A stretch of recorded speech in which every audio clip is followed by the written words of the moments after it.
বৃদ্ধাশ্রম। উফ, এই কাজের সময়ে যে কে ফোন করে? বাবা? না না না, এই কাজের সময় বাবার ফোন ধরা যাবে না। না,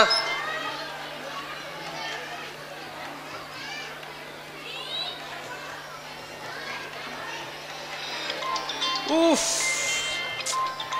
এই বুড়োটা দেখছি এবারে ফোন করে জ্বালিয়ে দিল। ফোনটা সুইচ অফ করে রাখি, নইলে এই বুড়োটা আবার ফোন করবে। এরপর আমরা পরের দৃশ্যে যাব, অফিসের বাইরে। অফিসের বাইরে তো কাউকে দেখতে পাচ্ছি না। অফিসের বাইরে তো কাউকে দেখতে পাচ্ছি না। ওই তো ওই তো ওই তো কয়েকজন স্যারের দিকে আসছে। স্যার স্যার, আরে আরে, ভিখারিটা আবার কোথা থেকে ঢুকে গেল? এই এখান থেকে যাও যাও, এখান থেকে যাও, এই যাও যাও। আরে ভিখারিটা যে কোথা থেকে জুটে মারি। চলুন তো, চলুন। হ্যাঁ চলুন স্যার, চলুন চলুন। স্যার স্যার চলে গেল। ওই তো দেখছি একটা গার্ড দাঁড়িয়ে আছে, ওকে গিয়ে জিজ্ঞাসা করি। আরে আরে আরে, ভিখারিটা দেখছি অফিসে ঢুকে যাচ্ছে। যাও যাও, বেরো বেরো, এখন কোনো ভিখারি তার মানে, যাও বেরো। আরে আমি ভিখারি নই, আমি আমার ছেলের কাছে এসেছি। ছেলের কাছে মানে? কে আপনার ছেলে? ওই বিশ্বনাথ রায়, আমার খোকা। একটু ওকে ডেকে দিন না প্লিজ। বিশ্বনাথ বাবু আপনার ছেলে? ও ঠিক আছে ঠিক আছে, আপনি দাঁড়ান দাঁড়ান, আমি গিয়ে ডেকে দিচ্ছি। হ্যাঁ হ্যাঁ হ্যাঁ, আপনি আমার বাবুকে গিয়ে বলবেন যে আপনার বাবা এসেছে। দেখবেন তখনও ঠিক চলে আসবেন। ওকে, দাঁড়ান দাঁড়ান, আমি গিয়ে ডেকে দিচ্ছি। হ্যাঁ হ্যাঁ হ্যাঁ। বিশ্বনাথবাবু অফিসে ল্যাপটপে কাজ করছেন। গার্ডের প্রবেশ। স্যার আসতে পারি? হ্যাঁ আসুন, কি হয়েছে বলুন। স্যার, আপনার বাবা আপনার জন্য বাইরে দাঁড়িয়ে অপেক্ষা করছে। কি বললেন? আমার বাবা? ঠিক আছে ঠিক আছে, আপনি যান, আমি আসছি। ঠিক আছে স্যার। এই বুড়োটা দেখছি এবারে অফিসেও চলে এসেছে, আমাকে জ্বালিয়ে পুড়িয়ে মারছে। এই অফিসে বড় বড় স্যারেদের সামনে আমার মান সম্মান সব ডুবোবে দেখছি। ওটা দেখাচ্ছি মজাটা।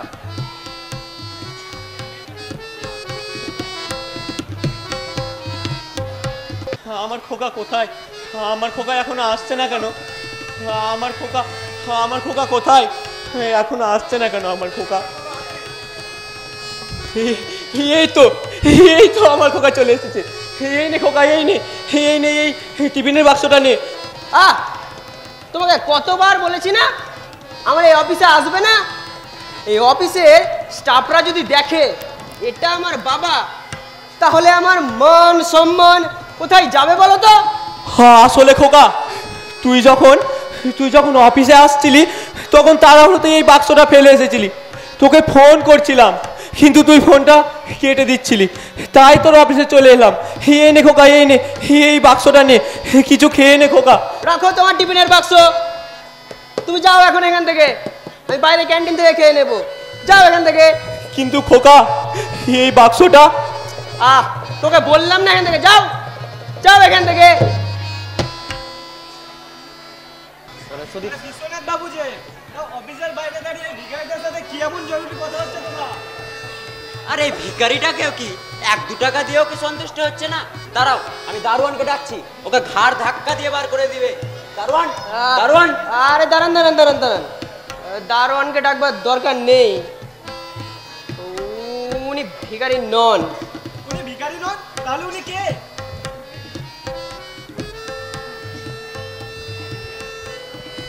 এখন যদি এই বুড়োকে বাবার পরিচয় দিই তাহলে আমার মান সম্মান সব চলে যাবে। না না, এই বুড়োকে অন্য পরিচয় দিই। আরে কি হলো বিশ্বনাথ বাবু, উনি কে? আপনি তো আমাদের এখনো বললেন না। হ্যাঁ, ও মানে উনি ও হ্যাঁ, ও আমার বাড়ির চাকর। ও চাকর? হ্যাঁ, আমার বাড়ির চাকরি, আমাকে খাবার দিতে এসেছিল। আপনারা এখন চলুন তো চলুন। হ্যাঁ চলুন স্যার, চলুন। হ্যাঁ চলুন। এই দাও টিফিনটা। খোকা খোকা খোকা চলে গেল। খোকা আমায় চাকর বললো। খোকার জন্য নাকি আমার মান সম্মান সব চলে যাবে বড় বড় স্যারদের সামনে। না না না, আমার খোকা ওরকম না। আমার খোকা খুব ভালো। আসলে আসলে অতটা পথ পায়ে হেঁটে খোকার জন্য টিফিনের বাক্সটা নিয়ে এলাম তো, তাই মনে হয় খোকা রেগে গিয়েছিল। আমার খোকা খুব ভালো, আমার খোকা খুব ভালো। যাই, এখন ঘরের দিকেই যাই। দ্বিতীয় দৃশ্যে রায়বাবুর পিঠে চেপে নাতির প্রবেশ।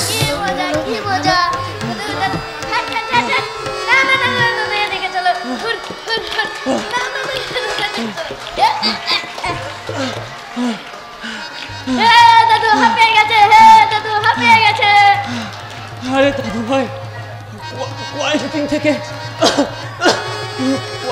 আমার শরীরটা খুব খারাপ, তাই তাই একটু হাঁপিয়ে যাচ্ছি দাদু ভাই। কি দাদু, তোমার শরীর খারাপ? তাও তোমাকে পিঠে চাপিয়েছিলে? তোমার শরীর খারাপ জানলে আমি কখনোই পিঠে চাপতাম না। ও দাদু দাদু বলো না, তোমার খুব কষ্ট হয়েছে বলো। আরে দাদু ভাই, সেরকম কোনো কষ্ট হয়নি আমার। এবার যে তোমার স্কুল যাবার সময় হয়ে গেল দাদু ভাই। মা যদি দেখে তুমি এখনো রেডি হওনি, তাহলে মা খুব বকবে দাদু ভাই, খুব বকবে। এখন তুমি স্কুলে চলে যাও দাদু ভাই, তুমি এখন স্কুলে চলে যাও। না দাদু, আজ আমি আর স্কুলে যাবো না, আমি তোমার সাথে খেলা করব। না না দাদু ভাই, এরকম বলতে নেই।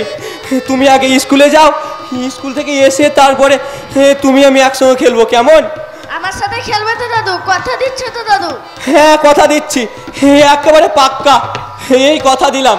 আমার শোন না দাদু, আমার মিষ্টি। দেখো, তুমি আবার এই বুড়োটার কাছে এসেছো। তোমাকে কতবার না বলেছি এই বুড়োটার কাছে আসবে না। আর আপনাকেও বলি হারি, আপনাকে কতবার না বলেছি আমার ছেলের সাথে মিশবেন না, আমার ছেলের সাথে খেলবেন না। তা সত্ত্বেও ওকে ডাকছেন, ওর সাথে মিশছেন। না মা, দাদু আমাকে ডাকেনি, আমি নিজেই এসেছি দাদুর সাথে খেলা করতে। না মা, দাদু আমাকে ডাকেনি, আমি নিজে এসেছি দাদুর সাথে খেলা করতে। তোমার খেলা করার জন্য বাড়িতে বড় টেডি বিয়ার নিয়েছি, ওর সঙ্গে খেলবে যাও। এই নোংরা বুড়োটার সঙ্গে একদম খেলবে না। গা থেকে কি বাজে গন্ধ বার হচ্ছে, আমার তো খুবই পেয়ে যাচ্ছে। তুমি এই নোংরা বুড়োটার সঙ্গে মিশেছো, তার মানে তোমাকে আরো স্নান করতে হবে, তারপরেই তুমি স্কুলে যাবে। না মা, আজ আমি আর স্কুলে যাবো না, আমি দাদুর সাথেই খেলা করবো। চুপ, এবার দেখছি তুমি আমার হাতে মার খাবে। না মা, আমি দাদুর সাথেই খেলা করবো। মাথার অবাক তো হচ্ছে দেখছি, যেটা বললাম সেটাই করবে। আর এই যে আপনি এই নিন জামা কাপড়গুলো ভালো করে কেচে আনুন, তারপরে ঘরটা ভালো করে মুছে দেবেন যেন কোনো নোংরা না লেগে থাকে। কিন্তু বৌমা, বলছি কয়েকদিন থেকে আমার শরীরটা প্রচন্ড খারাপ, আমি এগুলো কালকে কেচে দেবো বৌমা।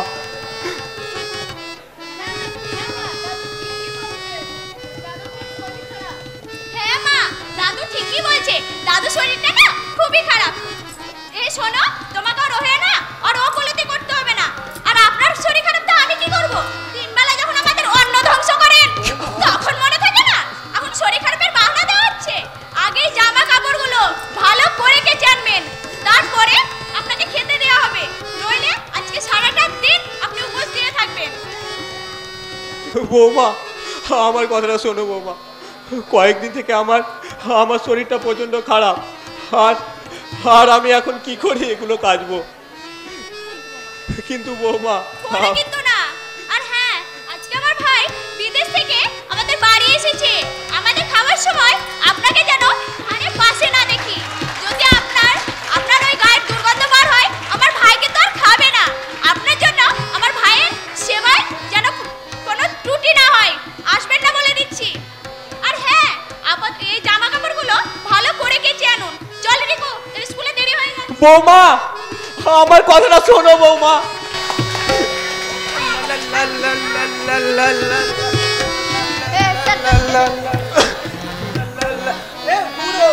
ভালো করে জামাগুলো কেচে আনবে। ফোনটা নে।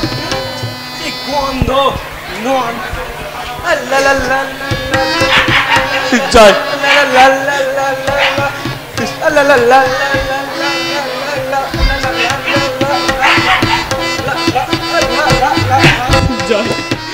যাই এখন কষ্ট করে আমাকে এগুলো কাটতে হবে, না হলে যে আমার বৌমা বললো আমায়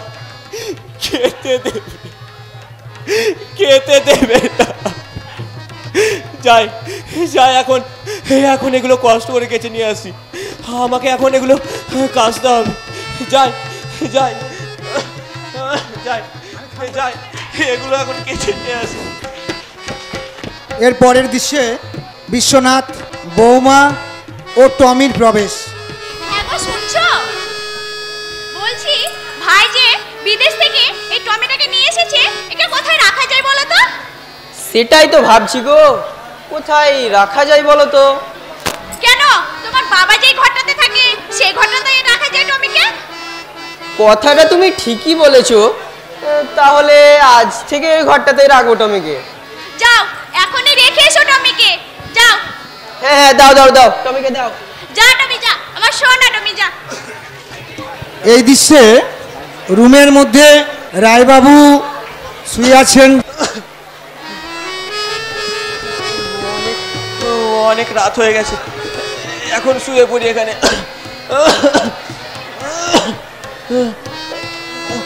সময় বিশ্বনাথ টমিকে নিয়ে প্রবেশ। বাবা ওখানে শুও না। খোকা, আমি এখানে থাকবো না তো কোথায় থাকবো রে খোকা?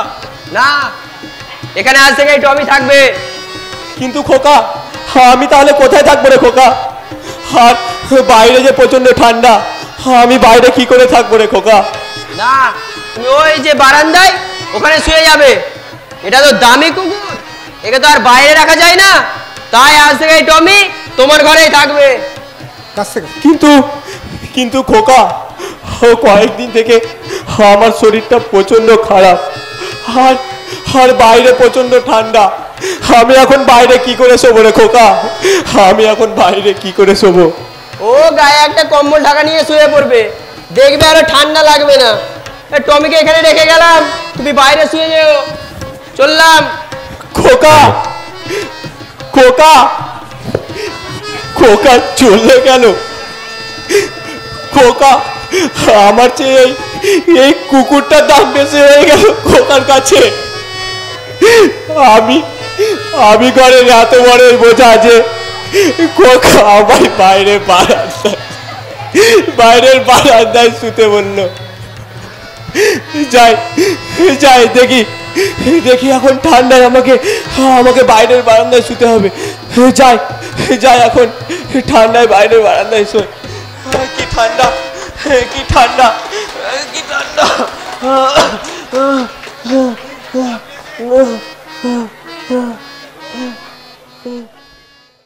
হ্যাঁ গো, অনেকদিন ধরে একটা কথা ভাবছিলাম। হ্যাঁ বলো, কি কথা? এই শোনো, তোমার ওই বুড়ো বাবাকে এবার বৃদ্ধাশ্রমে পাঠানোর ব্যবস্থা করো। এখন তো বাড়ির ঠিকঠাক কাজগুলো করতে পারছে না, আবার মুখে মুখে তর্ক করছে যে কাজ করব না। আমিও অনেকদিন ধরে এই কথাটাই ভাবছিলাম, বাবাকে এবার বৃদ্ধাশ্রমে দিয়ে আসতে হবে। দেখছি যখন তখন আমার অফিসে চলে যাচ্ছে, আমার একেবারে প্রেস্টিজ পাঞ্চার করে দিচ্ছে। হ্যাঁ, বেশি দেরি না করে তাড়াতাড়ি বিদায় করো আপদটাকে। ও তুমি কোনো চিন্তা করো না, আমি কালকেই বাবাকে বিদায় করব।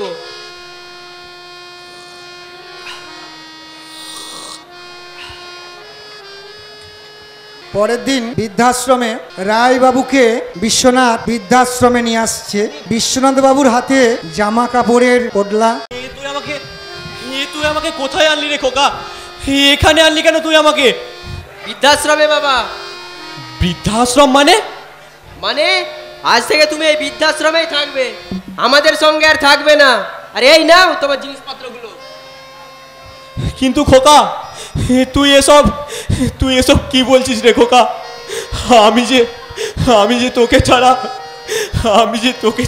এক মুহূর্ত বাঁচতে পারবো না রে খোকা। আমি যে তোকে ছাড়া বাঁচতে পারবো না রে খোকা। তুমি তো আর এখানে একা থাকছো না, তোমার মতো আরো অনেকেই থাকবে। আজ থেকে ভাববে এটাই তোমার ঘর, এটাই তোমার পরিবার। কিন্তু খোকা, আমি যে তোকে ছাড়া বাঁচতে পারবো না রে খোকা। তুই যে আমার বাঁচার সম্ভব। আর হ্যাঁ, তোমার ব্যাগে আমার একটা ছবি রাখা আছে, যখন আমাকে মনে পড়বে তখন ওই ছবিটা বার করে দেখবে, বুঝেছ? কিন্তু খোকা, তুই তুই ভালো করে থাকিস রে খোকা। আর আর সময় পেলে মাঝে মধ্যে আমার খোঁজ নিতে আসিস রে খোকা। আমি যে তোকে দেখতে না পেলে। হ্যাঁ ঠিক আছে, তোমাকে আর কাঁদতে হবে না।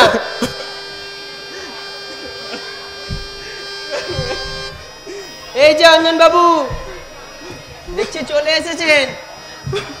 অঞ্জন বাবু, ইনি হচ্ছেন আমার বাবা, এনার কথাই আপনাকে বলছিলাম, আপনাকে দিয়ে গেলাম, একটু খেয়াল রাখবেন কেমন? হ্যাঁ, আপনি সে আপনি কোনো চিন্তা করবেন না, আমি আপনার বাবাকে ভালোভাবে লক্ষ্য রাখবো। ঠিক আছে অঞ্জন বাবু, আমার অফিসে আবার দেরি হয়ে যাচ্ছে, আমি চললাম আজকে। ঠিক আছে, আসুন এখন।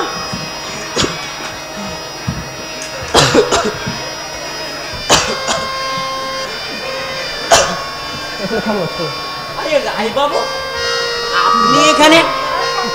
আপনি তো সেই 30 বছর আগে। আরে চুপ চুপ চুপ রঞ্জন বাবু, চুপ। আমার খোকা শুনতে পাবে যে। আপনি আপনি ভেতরে চলুন রঞ্জন বাবু, আপনাকে পুরো ব্যাপারটা ভালো করে বলছি। ভেতরে চলুন রঞ্জন বাবু, ভেতরে চলুন। হ্যাঁ, ভিতরে চলুন। রঞ্জন বাবু, ভেতরে চলুন। বিশ্বনাথ আড়াল থেকে সব শুনছিলেন। এরপর বিশ্বনাথের প্রবেশ।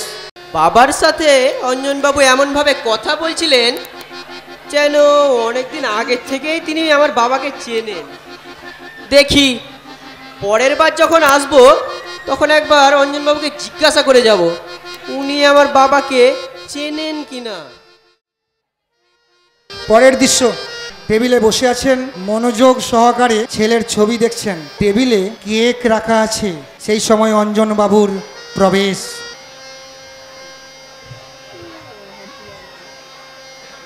আরে রায় বাবু, আপনি আবার সে আপনার ছেলের ছবি নিয়ে বসে বসে ভাবছেন? হ্যাঁ হ্যাঁ হ্যাঁ, দেখুন রঞ্জন বাবু, আজ দেখতে দেখতে একটা বছর কেটে গেল। মনে হচ্ছে আমার খোকাকে অনেক বছর ধরে দেখিনি রঞ্জন বাবু। আজ আমার খোকাকে দেখতে অনেক মন হচ্ছে রঞ্জন বাবু। আজ আমার খোকাকে দেখতে অনেক মন হচ্ছে। দেখুন রঞ্জন বাবু, দেখুন, আজ আমার খোকার জন্মদিন। দেখুন, আমি ওর জন্য একটা কেক আনিয়েছি, কিন্তু দেখুন, ওকে ফোন করেছিলাম, ও বললো আসবো বাবা। কিন্তু দেখুন রঞ্জন বাবু, সকাল পেরিয়ে রাত্রি হয়ে গেল, আমার খোকা এখনো আসছে না রঞ্জন বাবু, আমার খোকা এখনো আসছে না। আর আসবে বলে মনে হয় না।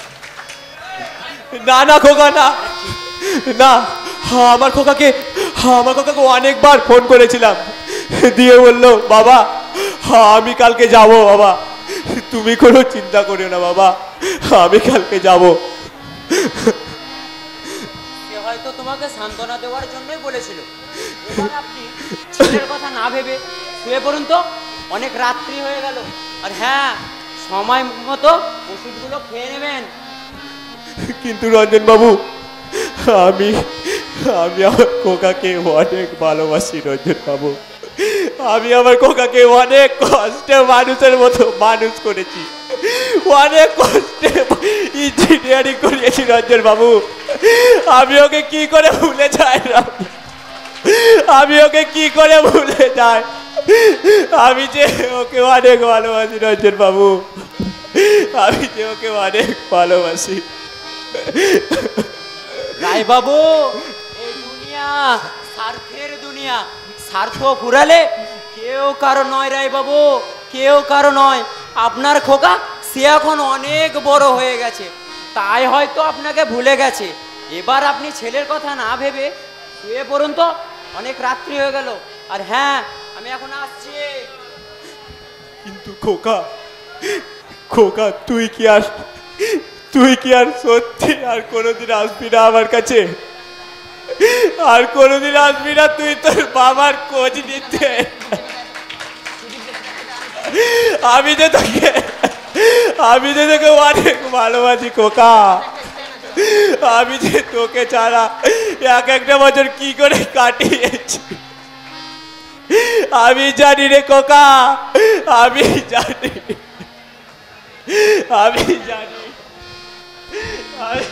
রে খোকা, আমি জানি রে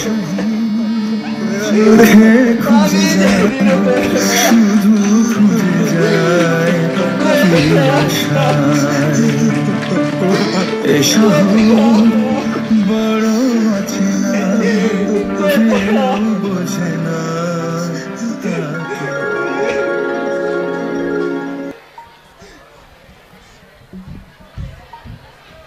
পরবর্তী দৃশ্য, ঠিক 1 বছর পর অঞ্জনবাবু বৃদ্ধাশ্রমে দাঁড়িয়ে রয়েছে। বৃদ্ধাশ্রমে বিশ্বনাথ বাবু 1 বছর পর দেখা করতে এসেছে। অঞ্জন বাবু নমস্কার। আরে বিশ্বনাথ জি, তাহলে 1 বছর পর বাবাকে মনে পড়লো দেখছি। আরে না না, আমার অফিসে অনেক কাজের চাপ তো, তাই ওই বাবাকে দেখতে আসার সময় পাইনি। আজকে একটু সময় পেলাম, ভাবলাম বাবাকে একটু দেখেও আসি আর কিছু টাকাও দিয়ে আসবো। হ্যাঁ, ভালোই করেছেন তাহলে। আচ্ছা অঞ্জন বাবু, একটা কথা জিজ্ঞাসা করব? হ্যাঁ বলুন, কি জিজ্ঞাসা করবেন? আপনি কি আমার বাবাকে আগের থেকে চিনতেন? আগে থেকে মানে সেই 30 বছর আগে থেকে চিনি। 30 বছর আগের থেকে? কিভাবে চিনতেন একটু যদি বলতেন। তাহলে শুনুন, আজ থেকে 30 বছর আগে তোমার বাবা আমার কাছে একটা বাচ্চা দত্তক নিতে এসেছিল। কি বাচ্চা দত্তক নিতে এসেছিল আমার বাবা? আমার যদি ভুল না হয়, আমার সামনে যিনি দাঁড়িয়ে আছেন অর্থাৎ আপনি আমি দত্তক নেওয়া বাচ্চাটি। না অঞ্জন বাবু, এ হতে পারে না, এ হতে পারে না। আমার বাবা আমাকে দত্তক নিয়েছিল। এটাও আমাকে আমার বাবা কোনোদিন বলেনি, আমার কাছ থেকে গোপন রেখেছিল। তুমি কষ্ট পাবে বলেই তোমার বাবা তোমাকে এ কথা বলেনি। তোমাকে অনেক কষ্টে ইঞ্জিনিয়ার করেছে, তোমাকে অনেক কষ্টে মানুষ করেছে। তোমার উচিত হয়নি তোমার বাবাকে এই বৃদ্ধাশ্রমে রেখে যাওয়া। অঞ্জন বাবু, আমার খুব বড় ভুল হয়ে গেছে অঞ্জন বাবু, এটা আমার উচিত হয়নি অঞ্জন বাবু। বাবু, রায় বাবুর খুব শরীর খারাপ। হ্যাঁ, যাচ্ছি। অঞ্জন বাবু বলুন না আপনি জলদি আসুন। আমার বাবার কি হয়েছে অঞ্জন বাবু? বলুন না আমার বাবার কি হয়েছে। তাহলে শুনুন, আপনার শুনে হয়তো কষ্ট হবে, তাও আমি না বলে আজ থামতে পারছি না। আপনার বাবার ব্লাড ক্যান্সার হয়েছে। না অঞ্জন বাবু, আমার বাবার কিচ্ছু হতে পারে না অঞ্জন বাবু, আমার বাবার কিচ্ছু হতে পারে না। অঞ্জন বাবু চলুন, তাড়াতাড়ি চলুন অঞ্জন বাবু, তাড়াতাড়ি চলুন। রায়বাবু বিছানায় শুয়ে কষ্ট পাচ্ছে। খোকা, বৃদ্ধাশ্রমের আমার সেবা করছে। কোথায় আমার খোকা? আমার খোকা কোথায়? আমার খোকা কোথায়? এই যে রায় বাবু, তাকিয়ে দেখুন আপনার খোকা এসেছে। কি? আমার খোকা এসেছে? কোথায়? এই দেখো বাবা, আমি চলে এসেছি। এই দেখো তোমার খোকা চলে এসেছে। কোথায় আমার খোকা? কোথায় আমার খোকা? এই তো বাবা, আমি চলে এসেছি। তোমার খোকা চলে এসেছে বাবা, তোমার খোকা চলে এসেছে। আরে পাগল তোর কি হয়েছে? আস্তে ওঠো বাবা, তুই আস্তে কাঁদছিস ওঠো কেন খোকা? আস্তে ওঠো। তুই কাঁদছিস কেন রে খোকা? তুই ভালো আছিস তো রে খোকা? বৌমা নাতি ওরা ভালো আছে তো রে খোকা? হ্যাঁ বাবা, ওরা সবাই ভালো আছে। খোকা, আজ আমার খুব আনন্দ হচ্ছে রে খোকা, খুব আনন্দ হচ্ছে। শেষবেলায় হয়তো তোর কোলে একটু মাথা রেখে শান্তভাবে মরতে পারবো রে খোকা, একটু শান্তিভাবে মরতে পারবো। না বাবা, এরকম বলো না, তোমার কিচ্ছু হবে না, তোমার কিচ্ছু হবে না, খোকা কিচ্ছু হবে না। খোকা তোর মনে পড়ে তুই যখন ছোট ছিলি তখন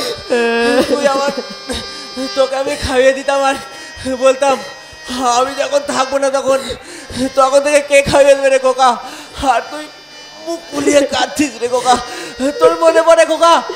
মনে পড়ে? হ্যাঁ বাবা, আমার সব মনে আছে, আমার সব মনে আছে।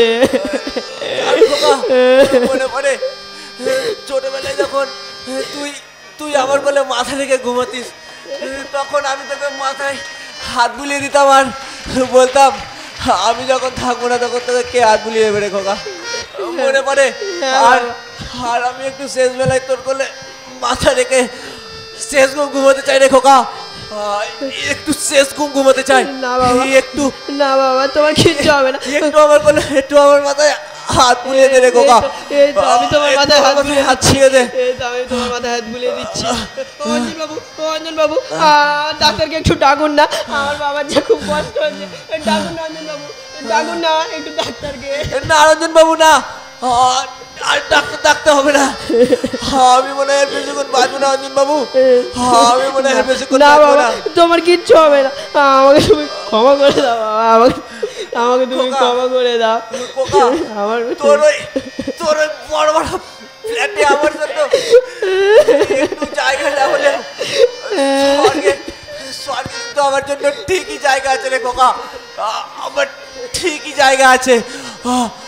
খোকা খোকা দেখিস তোর অবস্থাও যেন আমার মতো না হয় রে খোকা, আর ভালো করে থাকিস রে খোকা, আর তোর খোকাকে ভালো করে মানুষ করিস রে খোকা। আমি আসছি রে খোকা। না বাবা, তোমার কিচ্ছু হবে না, তোমার কিচ্ছু হবে না, ভালো করে থাকিস রে খোকা, কিচ্ছু হবে না। আমি আসছি রে খোকা, আমি আসছি। বাবা, বাবা, অঞ্জন বাবু, অঞ্জন বাবু, আমার বাবা আমার সাথে কথা বলছে না কেন? বলুন না অঞ্জন বাবু, আমার বাবাকে আমার সাথে কথা বলতে বলুন না। আপনার বাবা যে সারা জীবনের জন্য চোখ বন্ধ করে দিয়েছে বিশ্বনাথ বাবু, আর কি করে চোখ খুলবে? না অঞ্জন বাবু, আমার বাবা আমাকে ছেড়ে যেতে পারে না, আমার বাবা আমাকে ছেড়ে যেতে পারে না।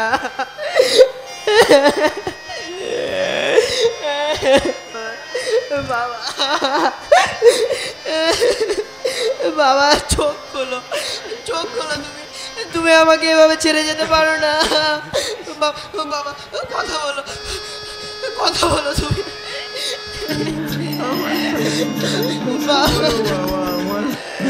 ছেলে আমার মতো মানুষ, মস্ত অফিসার, মস্ত ফ্ল্যাটে যায় না পারে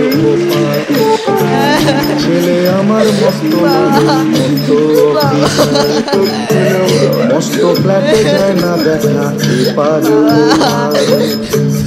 নানান রকম জিনিস আর আসবাব দামি দামি, সবচেয়ে কম দামি ছিলাম একমাত্র আমি। ছেলের আমার প্রতি অগাধ সম্ভ্রম, আমার ঠিকানায় বৃদ্ধাশ্রম। আর এরকম মন্ডল বিশ্বনাথের ছেলের চরিত্রে অভিনয় করেছেন। আমি দীপকিশোর দাস। বিশ্বনাথের স্ত্রীর চরিত্রে অভিনয় করেছেন, দুর্দান্ত অভিনয়। আমার নাম কোয়েল মাল। বিশ্বনাথের পুত্রের চরিত্রে অভিনয় করেছেন। আমার নাম সুদীপ্ত মণ্ডল। অঞ্জন বাবুর চরিত্রে অভিনয় করেছেন। আমার নাম রাজ মণ্ডল। বিশ্বনাথের শ্যালকের চরিত্রে অভিনয় করেছেন রিমন মাল। দ্বিতীয় স্টাফ রাজমণ্ডল। দ্বৈত ভূমিকায় গার্ডের চরিত্রে অভিনয় করেছেন রাজমাল। বৃদ্ধাশ্রমের কর্মচারী গৌরব রবিদাস। আমরা বয়স হয়ে যাওয়ার পরে বাবা মাকে শিক্ষা অর্জন করার পরেও চাকুরে ছেলেমেয়েরা যেইভাবে বঞ্চিত করে তার একটা ছোট্ট সামাজিক নাটক আপনাদের সামনে তুলে ধরলাম।